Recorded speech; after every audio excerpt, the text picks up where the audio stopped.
Bay. You are watching Sporty Jordy, and next week we officially kick off the 2021 season. Oh, football is so back, baby. I also think that we can all tell by now that I'm a big fan of graphic tees. I have to show off today's because it's so cute. I got it at TJ Maxx and it says Big Sports Fan on it. Obviously, I had to buy it. Like, I could not leave the store without it. All right. Okay, now for some more pressing news. Tuesday, August 34th at... That's not even a date. Tuesday, August 31st at 4 p.m. was the official deadline for teams to have solidified their 53-man roster. So with that, some big cuts had to be made. But before we get into the details of all of that, one trade happened this weekend that I just absolutely have to discuss. Gardner Minshew is now a Philadelphia Eagle.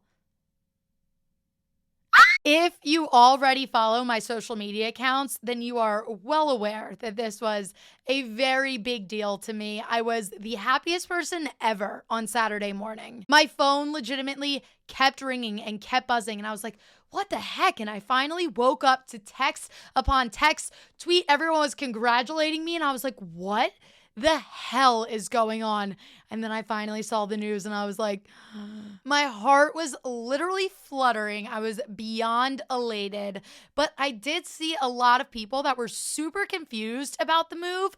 So let's kind of talk about why it was smart to bring the jorts and the mustache and the mullet to the city of Philadelphia. For starters, we got him for a 6th round pick. That's it. A 6th rounder, and we actually got that 6th round pick back with a different trade, but that's another story, whatever. 6th rounder.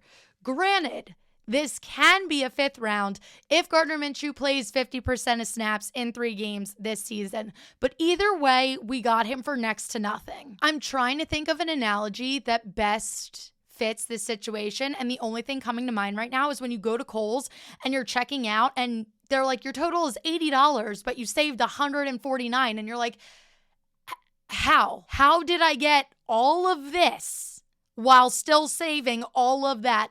That is how this Gardner Minshew trade feels to me. It was a steal. It was a complete steal, and there's no other way to put it. We stole him, and I'm fine with it. I'm sorry, Jacksonville. Let me emphasize and make it blatantly clear that this is, and I very much want it to be, Jalen Hurts' team. I understand Nick Sirianni officially named him the starter this week. This is not news. There was never a quarterback competition. He has always been QB1, and there is still no quarterback competition. Gardner Minshew coming in is not a threat to Hurt. I am excited because, 1, I adore him as a human being. He is just absolutely iconic. And 2, I love the depth that this adds for such a cheap price. I know we saw some bright moments from Flacco in this preseason, and I don't want to totally just come in and dim that light.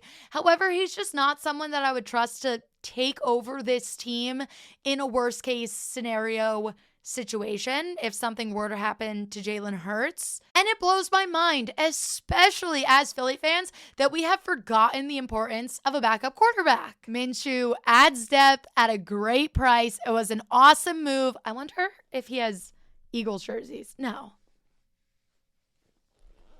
Do I buy a Gardner Minshew Eagles jersey? Okay, it doesn't exist yet, but when it does, I think I have to do it. I think I literally have to. I don't know if that's a want. I think that's a need. That definitely classifies itself into the need category. Okay, now for a move that I don't think was awesome. The Patriots releasing Cam Newton. I'm sorry, what? We are actually reliving that old Play 360 commercial where that little kid tells Cam Newton that he's gonna grow up and take his job and be his mom's favorite player. Yeah, that little kid did grow up and his name is Mac Jones. If you take a peek at my last video, which I don't recommend now, I sat here and went on and on about how I doubt we even see Mac Jones at all this season. They built a great team for Cam. I don't know why I'm such a Cam Newton optimist. And now he's released before this season even started. Listen, though, I will admit when I'm wrong, and Mac Jones did earn QB1 with the performances that I saw. He looked great. I still thought, though, that Cam was going to be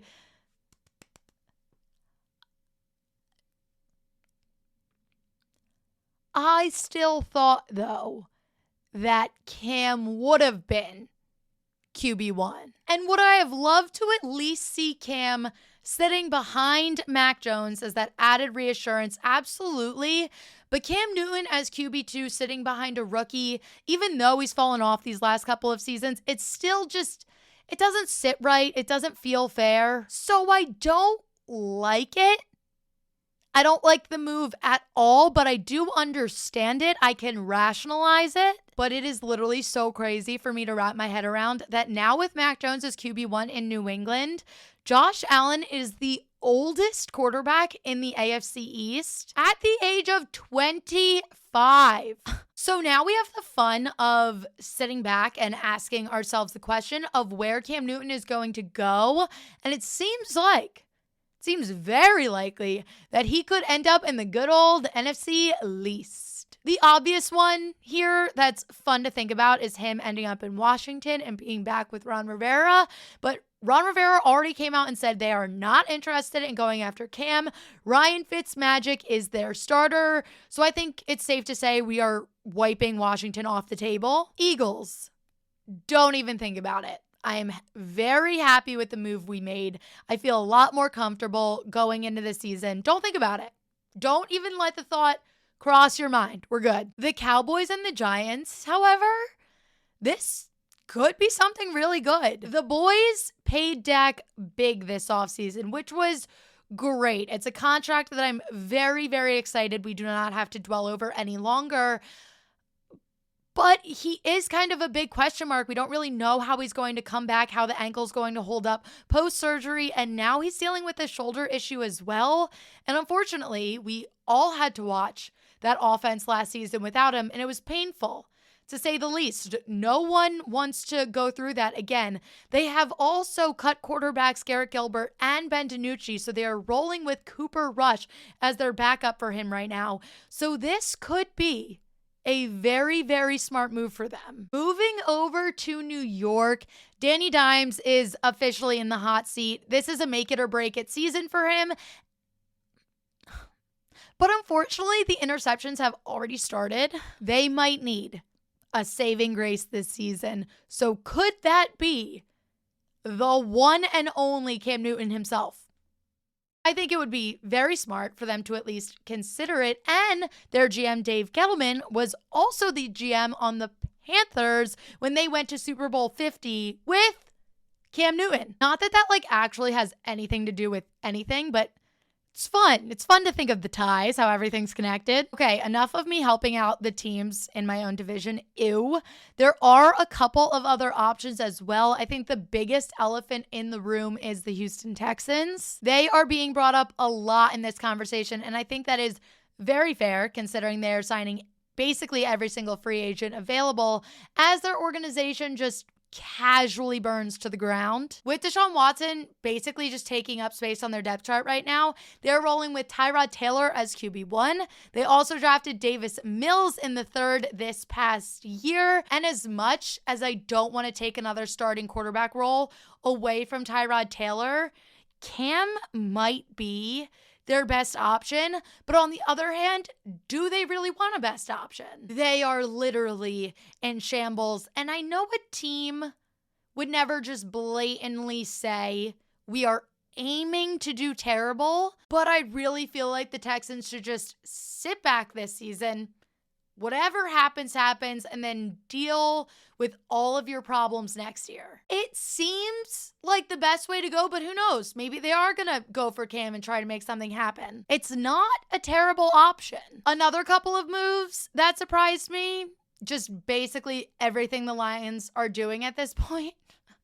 They released Brashad Perryman, which just why? Because you don't have anybody else. They also released both of their kickers, and now they don't have one.